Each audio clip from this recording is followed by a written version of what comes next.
everyone. So, before we proceed for our discussion, may I ask everyone to stand up? Okay, we need to pray first. Okay, Mr. Romjay, please lead the prayer.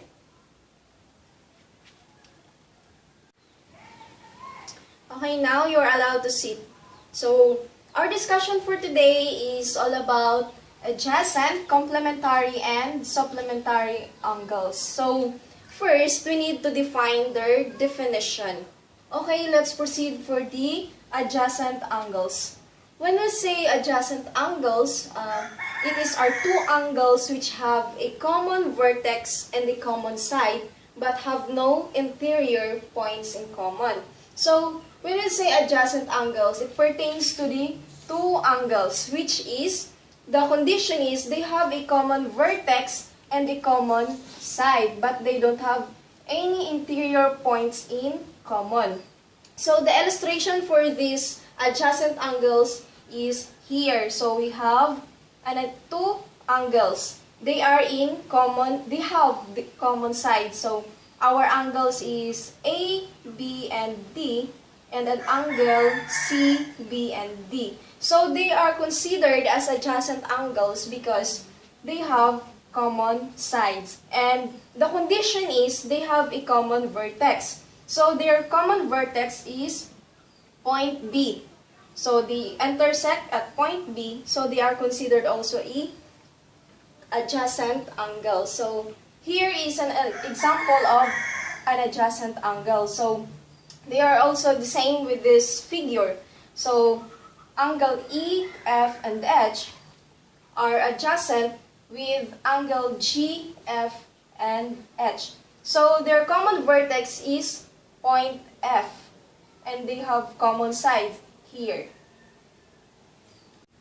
If someone asks if angle E, F, and G and angle G, F, and H are adjacent angles, we can say that it is not an example of an adjacent angles because angle E, F, and G is not adjacent angles with angle G, F, and H because they don't have a common side. So, as what I have said earlier, the only adjacent angles is angle E, F, and H with angle G, F, and H because they have common sides and at the same time, they intersect or they have a common vertex which is F.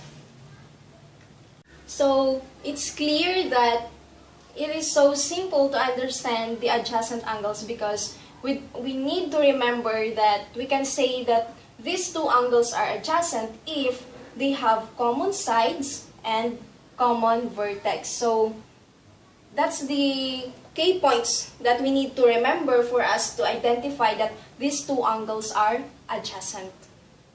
Okay, so we understand the definition for the adjacent angles. So, let's proceed for the complementary angles. So, before I give or the definition for the complementary angles, so may I ask for someone who can say that what is complementary angles? Okay, so because you don't have any idea because this is our new topic, so I will need to give or I am required to give a definition for you. The two angles are complementary if the sum of their measures is 90. So our key points for here is we can say that they are complement if their measurement is 90. Each angle is called the complement of the other. So our key points to remember is if the measurement of the two angles is 90. So we can say that it is a complementary angle. So let's proceed for the figure. This figure is right angle because they have 90 degrees measurement because it's obvious that it is 90 degrees. So we have two angles, angle 1 and angle 2. So we can say that this is a complementary angles because they have same measurement. We can say that this is 45 degrees and angle 2 is 45 degrees. So another figure is here.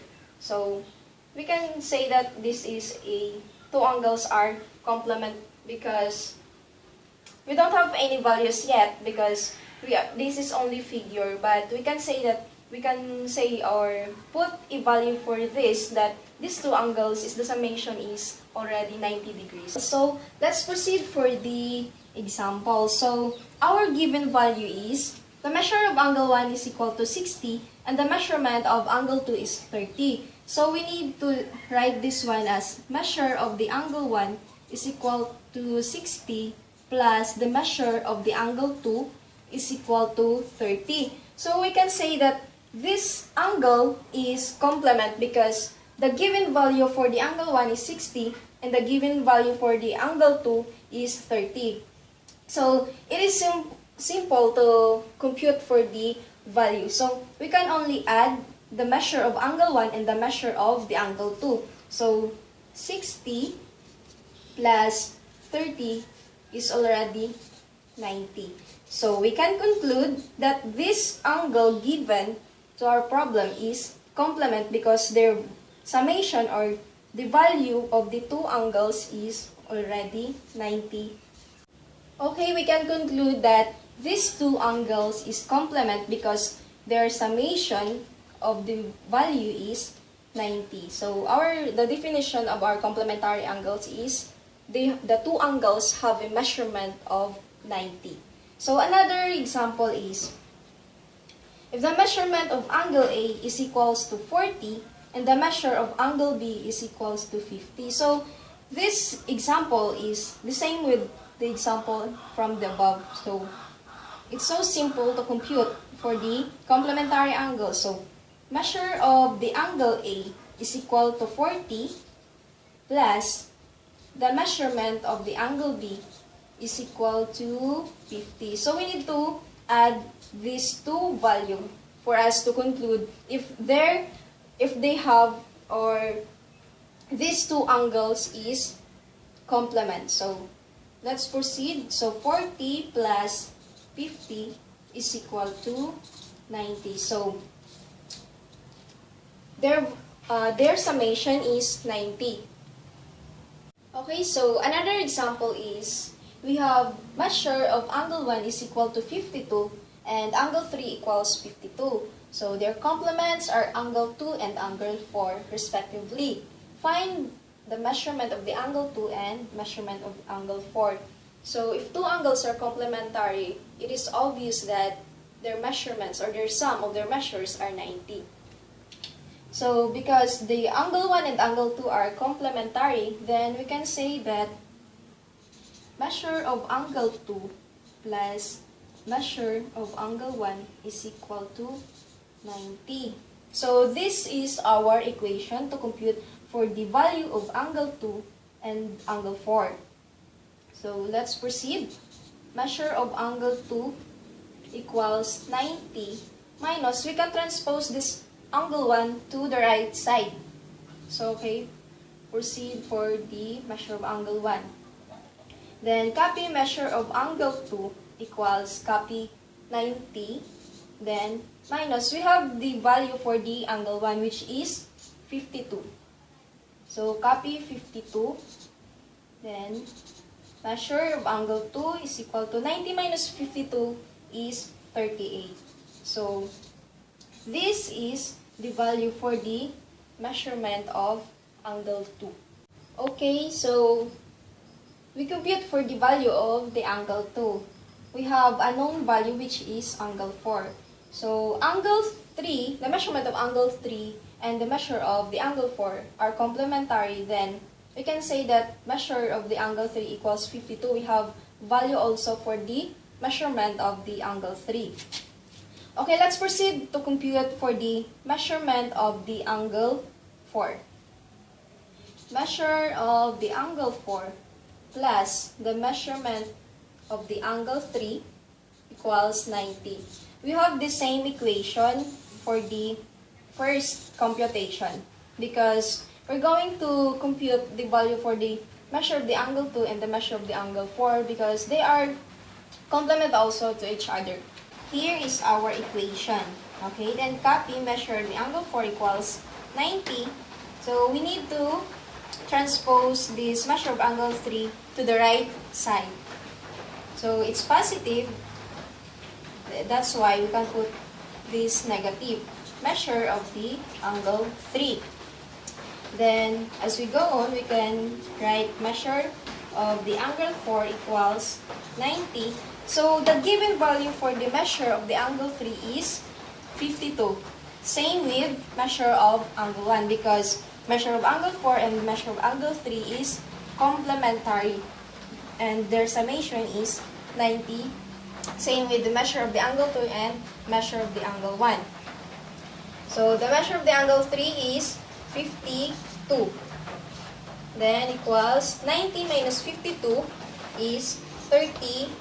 So, the measurement of the angle 4 is equal to 38. So, we can say that measure of the angle 2 is congruent to the measure of the angle 4. Because the given value for the measure of the angle 2 is 38 and the measure of the angle 4 is 38. They have the same value. Okay, we're done for the adjacent angles and the complementary angles. So let's proceed for the supplementary angles. Okay, I will give you a definition for the supplementary angles. When you say supplementary angles, you can say that the two angles are supplementary if the sum of their measures is 180. Each angle is called the supplement of the other. So, before or earlier, we discussed the complementary. Our key points to remember is 90. The measure is 90.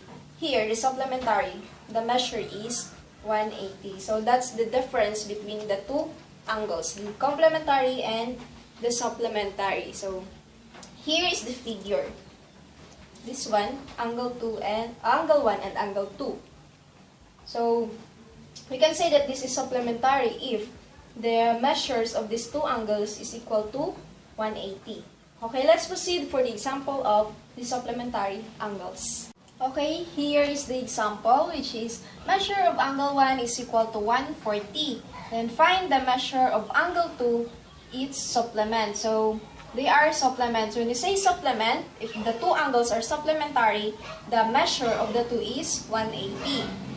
Okay, so since the measure of the angle 1 is equal to 140 and measure of angle 1 plus measure of angle 2 is equal to 180 because they are supplement. We're going to find the value for the angle 2. Okay, we can proceed for our equation is measure of angle 1 plus the measure of angle 2 is equal to 180. So, here is our equation to compute for the missing angle.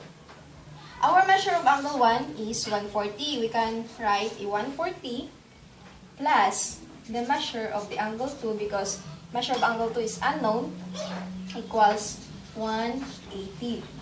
For us to find out or to find the measure of angle 2, we can say that here is measure of angle 2 equals 180. Then the 140, we can transpose this to the right side. Here is 140. Measure of angle 2 is equal to, so 180 minus 140 is equal to 40. So the measure of the angle 2 is equal to 40. And if we're going to substitute the measure of angle 2, so measure of angle 2 is 40 plus the measure of the angle 1 is 140 is equal to 180. So these two angle is supplement. Okay, let's proceed for the Theorem 9, which is under for the supplementary angles. Theorem 9 says that if two angles are both congruent and supplementary, then each is a right angle. Okay, and that's the end of our discussion. So before we end our discussion, class, I will give you an assignment for our discussion. I'm going to give you an assignment for me to evaluate if you have or you understand our discussions today. So here's your assignment. Get your notebook and copy this one and answer this on your home. Okay, here's your assignment. Okay, class, are you done copying with your homework? So, if you're done, okay, class adjourned.